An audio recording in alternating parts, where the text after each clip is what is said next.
नमस्कार, आप देख रहे हैं यूपी न्यूज 24/7 और मैं हूं आपके साथ ज्योतिका। आइए रुक करते हैं कुछ बड़ी खबरों की ओर। प्रधानमंत्री नरेंद्र मोदी ने मंगलवार को जालंधर में आदमपुर एयरबेस का दौरा किया। भारत और पाकिस्तान के बीच संघर्ष थमने के 2 दिन बाद ही पीएम मोदी ने आदमपुर एयरबेस पहुंचे, जहां पहुंचकर उन्होंने सिर्फ वायु योद्धाओं का हौसला ही नहीं बढ़ाया बल्कि पड़ोसी मुल्कों को सख्त संदेश भी दिया। उन्होंने सिर्फ सेना के जवानों से बात ही नहीं की बल्कि इसके जरिए पड़ोसी मुल्क के प्रोपोगेंडा को भी ध्वस्त कर दिया। पीएम मोदी ने यहां सिर्फ जवानों के साथ तस्वीरें ही नहीं खिंचवाई बल्कि इससे पाकिस्तान झूठ को दुनिया के सामने बेनकाब कर दिया। पाकिस्तान के साथ संघर्ष विराम के बाद भारतीय पाकिस्तान सीमा पर सतर्कता बढ़ा दी है। इसी सिलसिले में रक्षा मंत्री राजनाथ सिंह ने सुरक्षा स्थिति की समीक्षा के लिए एक अहम बैठक की। इस बैठक में सीडीएस जनरल अनिल चौहान के साथ साथ अन्य शीर्ष अधिकारी शामिल हुए। भारत और पाकिस्तान के बीच संघर्ष विराम के बाद रक्षा मंत्री राजनाथ सिंह ने मंगलवार को पाकिस्तान सीमा से लगे इलाकों की सुरक्षा स्थिति की गहन समीक्षा की।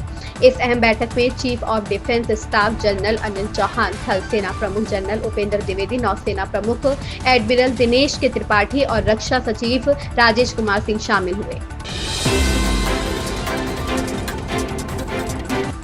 कांग्रेस ने मंगलवार को एक बड़ा सवाल खड़ा करते हुए पूछा कि क्या मोदी सरकार पहलगाम की घटना पर भी वैसी ही समीक्षा कराएगी जैसी 1999 में वाजपेयी सरकार ने करगिल युद्ध के बाद की थी। साथ ही पार्टी ने प्रधानमंत्री नरेंद्र मोदी की अध्यक्षता में सर्वदलीय बैठक और संसद का विशेष सत्र बुलाने की अपनी पुरानी मांग दोहराई और कहा कि अमेरिका से आई हालिया टिप्पणियों के बाद यह मांग और भी जरूरी हो गई है। कांग्रेस नेता जयराम रमेश ने सोशल मीडिया प्लेटफॉर्म एक्स पर लिखा, कारगिल युद्ध खत्म होने के 3 दिन बाद 29 जुलाई 1999 को वाजपेयी सरकार ने कारगिल समीक्षा समिति बनाई थी। इसकी रिपोर्ट 23 फरवरी 2000 को संसद में रखी गई थी। हालांकि उसकी कुछ बातें आज भी गोपनीय हैं। ऑपरेशन सिंदूर पर प्रधानमंत्री मोदी के राष्ट्र के नाम संबोधन पर राज्यसभा सांसद कपिल सिब्बल ने कहा, विश्व के नेतृत्व को यह सोचना चाहिए कि पाकिस्तान आतंकवाद का स्रोत है। आज मैं आपको भरोसा दिलाता हूं कि विपक्ष आपके साथ है। मैं विपक्ष की तरफ से नहीं बोल सकता, लेकिन मैं जानता हूं कि इस लड़ाई में विपक्ष आपके साथ है। मैं आपके साथ हूं, भारत की जनता आपके साथ है। हम चाहते हैं कि आतंकवाद खत्म हो, लेकिन आप हिम्मत जुटाइए, पाकिस्तान को आतंकवादी देश घोषित कीजिए और फिर अमेरिका से कहिए कि वह पाकिस्तान के साथ व्यापार नहीं कर सकता। तब हम मानेंगे कि एक नया आयाम स्थापित हुआ है। हमारी तुलना पाकिस्तान से नहीं की जानी चाहिए और अमेरिकी राष्ट्रपति ट्रंप हमारी तुलना पाकिस्तान से नहीं कर सकते। विश्व के नेतृत्व को यह सोचना चाहिए कि Pakistan is the source of terrorism.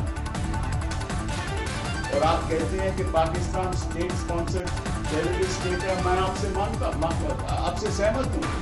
तो आप यूपीए पीएनए अमेंडमेंट कीजिए, अमेंडमेंट करके एक शेड्यूल बनाइए, उसमें सारा पार्लियामेंट आपके साथ रहेगा। सुप्रीम कोर्ट ने मंगलवार को दिल्ली के कारोबारी हरप्रीत सिंह तलवार उर्फ कबीर तलवार की जमानत याचिका खारिज कर दी। तलवार को 21,000 करोड़ रुपए के मुद्रा पोर्ट ड्रग्स केस से गिरफ्तार किया गया था। मामले में सुनवाई के दौरान जस्टिस सूर्यकांत और जस्टिस एन कोटेश्वर सिंह की पीठ ने कहा कि फिलहाल उन पर आतंकी फंडिंग का आरोप समय से पहले का है। हालांकि कोर्ट ने तलवार को 6 महीने बाद फिर से जमानत के लिए याचिका दायर करने की छूट दी है। सुनवाई के दौरान कोर्ट ने यह भी निर्देश दिया कि मामले की सुनवाई विशेष अदालत में तेजी से हो और हर महीने 2 बार लिस्टिंग की जाए। बता दें कि इससे पहले 23 अप्रैल को सुप्रीम कोर्ट ने जमानत याचिका पर फैसला सुरक्षित रख लिया था।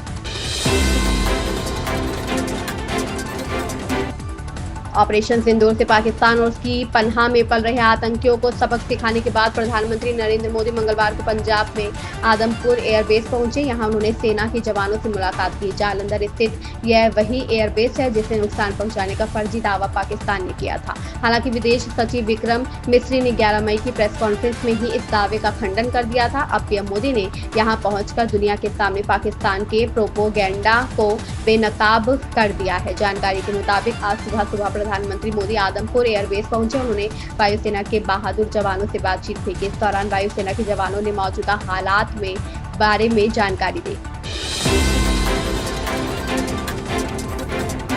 ऑपरेशन सिंदूर की सफलता और विपक्ष के हमले का जवाब देने के लिए पार्टी ने देशव्यापी तिरंगा यात्रा निकालने का निर्णय लिया है। इस ऑपरेशन पर सेना की उपलब्धियों को गिनाने के लिए सेमिनार और प्रेस कॉन्फ्रेंस का आयोजन करने और जनता से सीधा संवाद करने की भी रणनीति बनी है। पहलगाम आतंकी हमले के बाद पाकिस्तान को सबक सिखाने के लिए शुरू किए गए ऑपरेशन सिंदूर की उपलब्धियां गिनाने और सेना की शौर्य गाथा लोगों तक पहुंचाने के लिए भाजपा 13 से 23 तक 11 दिनों तक राष्ट्रीय व्यापी तिरंगा यात्रा निकालेगी। इसके अलावा संघर्ष विराम के बाद विपक्ष के हमलों का जवाब देने की भी रणनीति बनाई गई है।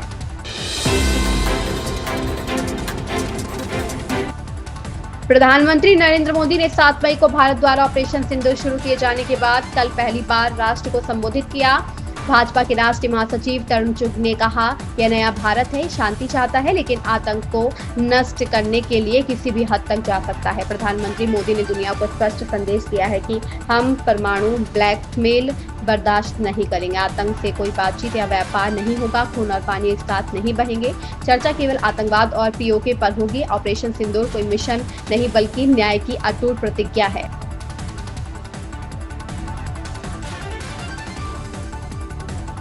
प्रधानमंत्री नरेंद्र मोदी जी का संबोधन भारत के 140 करोड़ भारतीयों की सिंह गर्जना है। ये नया भारत है, शांति चाहता है पर आतंक के विनाश के लिए किसी भी सीमा तक जाएगा।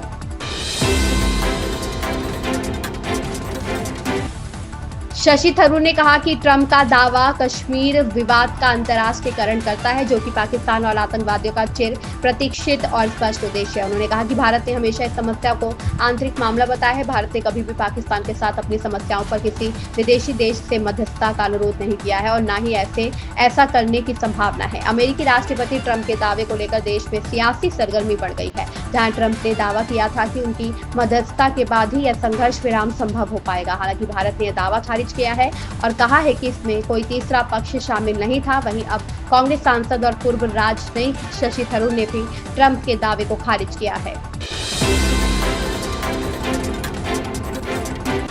ऑपरेशन सिंदूर के दौरान पाकिस्तान के पंजाब प्रांत में मुद्रिके में लश्कर-ए-तैयबा मुख्यालय में मारे गए आतंकवादियों की नमाज का नेतृत्व करने वाले आतंकी हाफिज अब्दुल रऊफ को धर्मगुरु बताने के चक्कर में पाकिस्तान की पोल खुल गई। रऊफ की सच्चाई पाकिस्तान के महानिदेशक inter services public relations Ahmed Sharif Chaudhry की वजह से सामने आई, जिसने प्रेस कॉन्फ्रेंस कर उसे धर्मगुरु बताने की कोशिश की।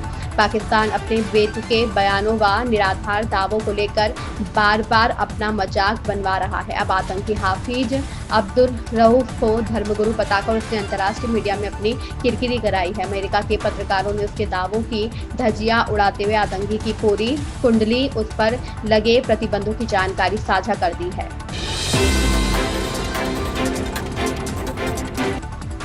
पाकिस्तान में भारत के पूर्व उच्चायुक्त जी पार्थ सारथी ने ऑपरेशन सिंदूर के लिए भारतीय सशस्त्र सेनाओं की जमकर तारीफ की। उन्होंने कहा कि पाकिस्तान सेना प्रमुख जनरल आसिम मुनीर एक कट्टरपंथी हैं और उसे अपनी गलतियों के लिए कीमत चुकानी पड़े। प्रधानमंत्री नरेंद्र मोदी की तारीफ करते हुए पार्थ सारथी ने कहा, अभी पाकिस्तान के लिए सबसे बड़ी मुसीबत उसका सेना प्रमुख जनरल मुनीर है। वह एक कट्टरपंथी है। उसे विश्वास था कि वह भारत से मुकाबला कर सकता है, जिसकी उसे कीमत चुकानी पड़ी। जनरल मुनीर पराजित हुआ और शर्मनाक तरीके से पराजित हुआ। प्रधानमंत्री के तौर पर शहबाज शरीफ और उनके बड़े भाई नवाज सेना की लड़ाइयों में फंस गए हैं। टेस्ट क्रिकेट से संन्यास लेने के अगले दिन वृंदावन पहुंचे विराट कोहली ने वृंदावन पहुंचे। उनके साथ पत्नी अनुष्का शर्मा भी मौजूद रही। उन्होंने संत प्रेमानंद महाराज से आशीर्वाद लिया। क्रिकेटर विराट कोहली और उनकी पत्नी बॉलीवुड अभिनेत्री अनुष्का शर्मा मंगलवार सुबह वृंदावन पहुंचे। यहां उन्होंने श्री राधे हित केली कुंज आश्रम में संत प्रेमानंद महाराज से भेंट की। इस दौरान दोनों ने संत महाराज से आशीर्वाद लिया और आध्यात्मिक चर्चा में भाग लिया। संत प्रेमानंद महाराज ने कहा कि हम अपने प्रभु का विधान बताते हैं जब प्रभु किसी पर कृपा करते हैं। यह वैभव मिलना कृपा नहीं है, यह पुण्य है।